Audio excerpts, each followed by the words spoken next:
Major John Douglas, 5 septembre 2021. Ça y est, mon équipe est enfin prête. Nous avons pour la première fois participé et même géré, nous seuls, une capture d'un SCP. Celui-ci nous avait été signalé il y a peu de temps par un agent de la Fondation. Avant même de le capturer, nous l'avons baptisé SCP-017.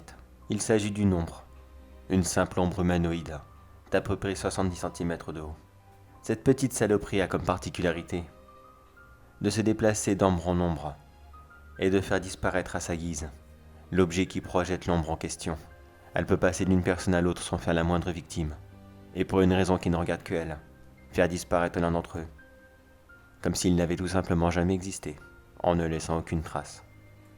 La capture s'est faite en 2 étapes, l'attirer et la piéger. Attirer cette petite chose a été très difficile. J'avoue que pour ce faire, mon équipe et moi avons eu recours aux classes D.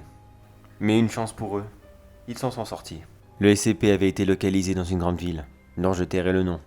Il ne faut pas la faire passer pour le local des monstres. La grande majorité des civils étaient rentrés chez eux à partir d'une certaine heure.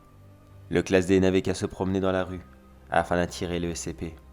Celui-ci, de nature curieuse, lui a littéralement sauté dessus. Mais une chance pour lui, il ne l'a pas fait disparaître. Il est simplement resté dans son ombre, et il l'a suivi sans savoir exactement où il allait. C'est là que le piège était mis en place. Le classe D s'est tout simplement dirigé vers un stade de foot. Une fois arrivé en plein milieu, SCP-017 a commencé à devenir agité. Il avait sûrement dû comprendre qu'il y avait quelque chose de bizarre, mais il n'a pas quitté le classe D. Il devait peut-être avoir trop peur de se retrouver une petite ombre isolée de tout. Et surtout, sans rien pour se protéger. Malchance pour elle. Nous avons allumé tous les projecteurs du stade, détruisant ainsi toutes les sources d'ombre du classe D, et de la même occasion, le libérant de l'emprise de SCP-017, qui est tout simplement apparu juste à côté de lui. Vous auriez dû voir la tête du classe D quand il l'a vu. Il était certes au courant, mais, admettez-le, on ne voit pas un petit humanoïde, intégralement constitué d'ombre, juste à côté de vous tous les jours. Celui-ci a donc pris la fuite, et SCP-017, étant complètement vulnérable, et surtout complètement impuissant, est resté là complètement immobile. Nous n'avons eu qu'à le cueillir et à l'enfermer dans un conteneur spécial en plomb, où il était impossible pour lui d'en sortir. Une petite capture vite fait bien fait, comme j'aime l'appeler. Une opération qui s'est passée sans accroc. Même si, officiellement, nous savons qu'il n'y a pas eu de victimes, auprès des membres de la Fondation ou même dans mon équipe, qu'il est impossible pour nous de savoir exactement combien de civils ont déjà disparu à cause de SCP-017. Plusieurs tentatives ont déjà été faites, afin de savoir s'il y avait un objet, au cœur de cette ombre, qui le dirigeait, ou n'importe quoi d'autre, une forme organique, n'importe quoi. Mais malheureusement non, SCP-017 n'est pas bavard. Il est donc impossible pour nous de savoir quoi que ce soit sur lui. Il est actuellement enfermé dans une belle petite cellule bien aménagée pour lui.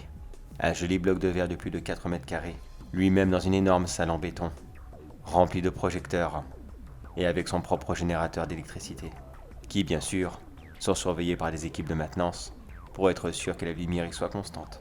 Autant de lumière dans une seule pièce, ça me rappelle limite une partie de Minecraft, où il faut toujours qu'on éclaire partout pour être sûr que les monstres n'apparaissent pas. La Fondation l'a directement classé au niveau Keter. Vu son niveau de dangerosité, cela ne me surprend absolument pas. Même si il a été très facile et quasiment très peu agressif envers nous. Il faut quand même se méfier de cette petite créature. Je ne sais pas pourquoi, mais à chaque fois que je la regarde, j'ai l'impression qu'elle prépare quelque chose. Soit elle s'est volontairement laissée capturer, afin de taper là où ça ferait très mal, ou soit elle est très très en colère, et elle prépare sa vengeance. Mais avant tout ça, je la mets d'abord au défi de sortir. On verra bien ça plus tard. Enfin un petit mois tranquille, où l'opération s'est très bien passée. Très franchement, j'aimerais bien en avoir des comme ça tous les jours. Demain est un autre jour, et une autre mission nous attend. Espérons juste qu'elle soit aussi facile que celle-ci. Non, je plaisante. Bien sûr, je ne crois pas au Père Noël. Et avec toute cette panoplie de monstres, on ne sait jamais à quoi s'attendre. Major John Douglas, terminé.